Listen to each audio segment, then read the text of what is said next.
Hi everybody, if you're like me, you know what it feels like to go through a quarter-life crisis. You may be at the end of college, at the end of grad school, somewhere in your first job, and you realize, holy crap, this is not the way that I thought my life would go. What do I do? Did I make a mistake? Can I go back? What's going on? There's just like so many thoughts that you have, and you wonder if you could go back in time, if you would make the same decisions that you did to lead you where you are now.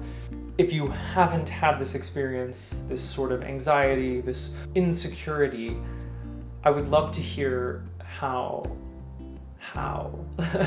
Let me know down below.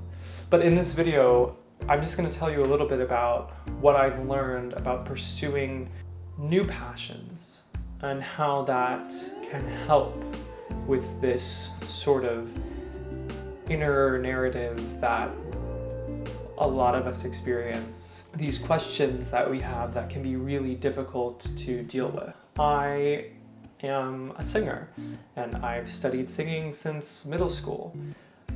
All of middle school, all of high school, 4 years in college, 3 years in grad school, and I don't earn a single penny from singing right now.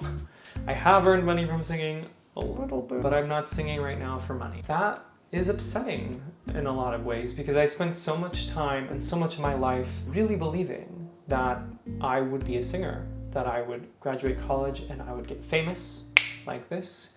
I legitimately thought I would be the next Josh Groban. I still want to be the next Josh Groban. Mi mancherai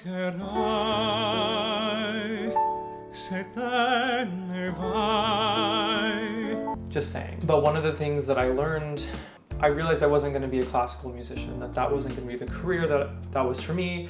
I sort of pivoted, and now I work full-time at the opera company in Santa Barbara, and I'm more than happy here, but I'm not singing. And so I'm not where I thought I would be for such a long time in my life, my whole life basically.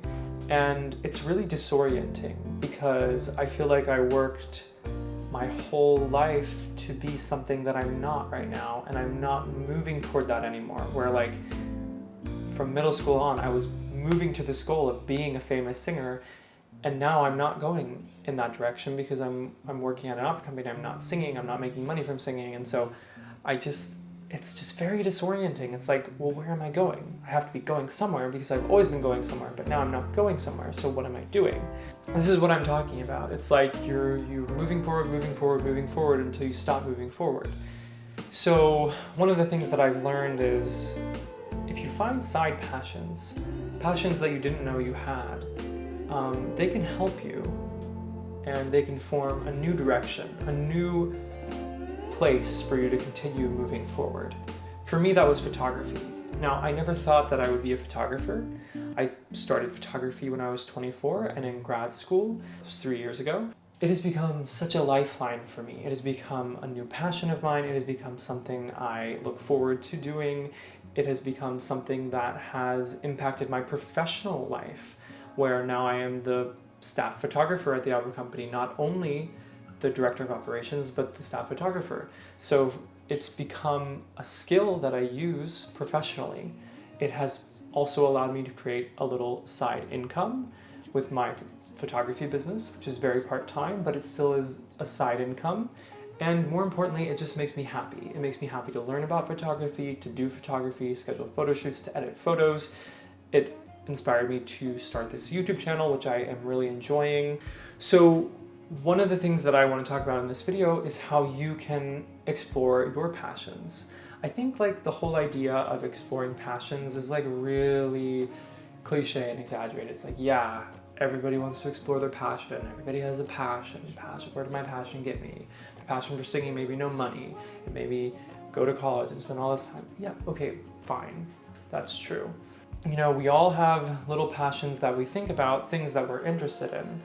That's really what it is. It's an interest, right? It's something that piques your interest, that you might want to explore. That's what photography was for me. It was like something that I had admired. I admired photographers. I had admired good photographs. And I decided to check it out. and learn myself, and that led to my passion for photography.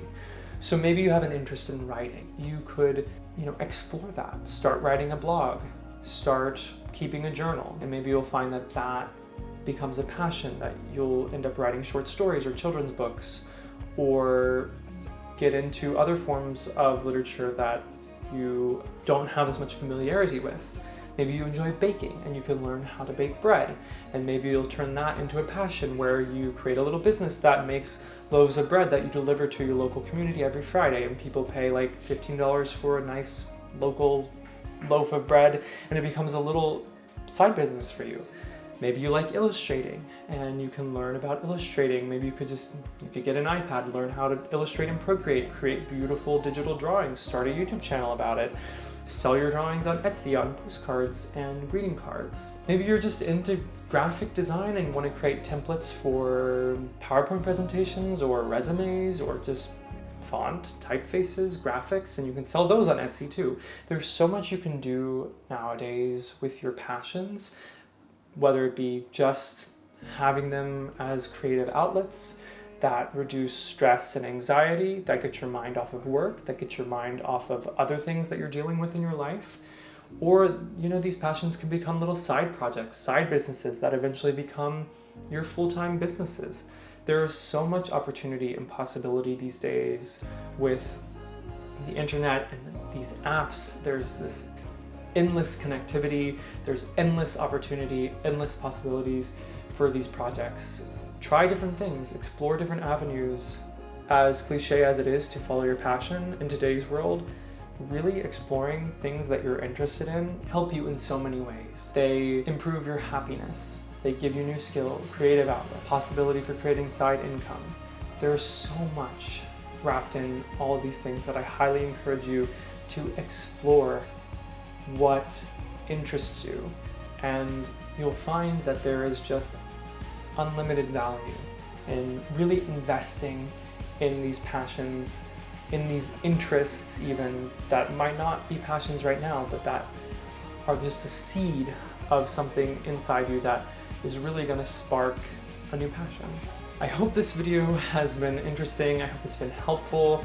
Again, if you don't know what I'm talking about and completely disagree and think that it's not worth exploring passions, please let me know in the comments. If you have found a new passion, if you found ways of exploring new things and you want to share that with me, I would love to hear about it.